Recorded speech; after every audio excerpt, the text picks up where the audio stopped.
ಭಾರತವು ವರ್ಷಕ್ಕೆ ಸುಮಾರು 36,000 ಮೆಟ್ರಿಕ್ ಟನ್ ರೇಷ್ಮೆಯನ್ನು ಉತ್ಪಾದಿಸುತ್ತದೆ. ಕರ್ನಾಟಕ ಮೊದಲ ಸ್ಥಾನದಲ್ಲಿದ್ದು ಸುಮಾರು 8,200 ಮೆಟ್ರಿಕ್ ಟನ್ ರೇಷ್ಮೆ ಉತ್ಪಾದನೆ ಮಾಡುತ್ತಿದೆ.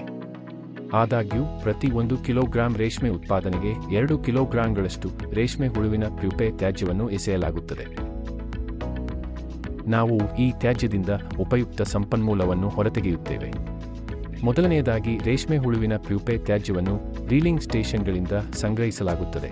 ಇದರಿಂದ ಬಳಸಬಹುದಾದ ಪ್ಯೂಪೆಯನ್ನು ಮಾತ್ರ ಬೇರ್ಪಡಿಸಿ ಸೂರ್ಯನ ಬೆಳಕಿನಲ್ಲಿ ಒಣಗಿಸಿ ಪುಡಿ ಮಾಡಲಾಗುತ್ತದೆ. ಇದರಿಂದ ನಾವು ಉತ್ತಮ ಗುಣಮಟ್ಟದ ಚಿಟೋಸಾನ್ ಎಂಬ ಉತ್ಪನ್ನವನ್ನು ತಯಾರಿಸುತ್ತೇವೆ. ಚಿಟೋಸಾನ್ ಉತ್ಪನ್ನವು ಫಾರ್ಮಾ, ಕೃಷಿ, ಆರೋಗ್ಯ, ಆಹಾರ ಮತ್ತು ಪಾನೀಯಗಳು, ನೀರಿನ ಸಂಸ್ಕರಣೆ, ಬಯೋಮೆಡಿಕಲ್ ಮತ್ತು ಜವಳಿ ಉದ್ಯಮದಲ್ಲಿ ಬಳಕೆಯನ್ನು ಹೊಂದಿದೆ. ಇನ್ನೊಂದು ಉತ್ಪನ್ನವೆಂದರೆ ಪ್ಯೂಪೆ ಎಣ್ಣೆ. ಇದು ಒಮೆಗಾ-3 ಕೊಬ್ಬಿನಾಮ್ಲಗಳಲ್ಲಿ ಸಮೃದ್ಧವಾಗಿದೆ. ಆದ್ದರಿಂದ ಇದನ್ನು ಸೌಂದರ್ಯವರ್ಧಕಗಳು, ಹೃದಯರಕ್ತನಾಳದ ಆರೋಗ್ಯ ಪೂರಕಗಳು ಮತ್ತು ಆಗ್ನೇಯ ಏಷ್ಯಾದ ದೇಶಗಳಲ್ಲಿ ಅಡುಗೆ ಎಣ್ಣೆಯಲ್ಲಿ ಬಳಸಲಾಗುತ್ತದೆ. ರೇಷ್ಮೆ ಹುಳುಗಳ ಪ್ಯೂಪೆಯಿಂದ ತಯಾರಿಸಲಾದ ಪ್ರೋಟೀನ್ ಹೈಡ್ರೋಲೈಸೈಡ್ಗಳನ್ನು ಅತ್ಯುತ್ತಮ ಪಶು ಆಹಾರ ಪೂರಕಕ್ಕಾಗಿ, ಕೃಷಿ ಅನ್ವಯಗಳಿಗೆ, ಜೈವಿಕ ಉತ್ತೇಜಕಗಳಾಗಿ ಮತ್ತು ವಿವಿಧ ಔಷಧೀಯ ಬಳಕೆಗಳಲ್ಲಿ ಬಳಸಲಾಗುತ್ತದೆ.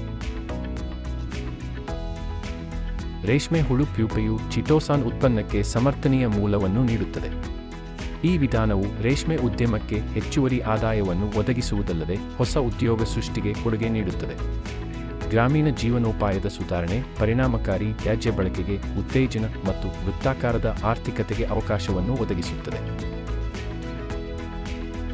ಚಿಟೋಸಾನ್ ಉತ್ಪನ್ನದ ಬೇಡಿಕೆಯು 2033ರ ವೇಳೆಗೆ $5 ಶತಕೋಟಿ ತಲುಪುವ ನಿರೀಕ್ಷೆಯಿದ್ದು, ಪ್ರಸ್ತುತ ಭಾರತವು ಚಿಟೋಸಾನ್ ಉತ್ಪನ್ನಕ್ಕೆ 5ನೇ ಅತಿದೊಡ್ಡ ಮಾರುಕಟ್ಟೆಯಾಗಿದೆ.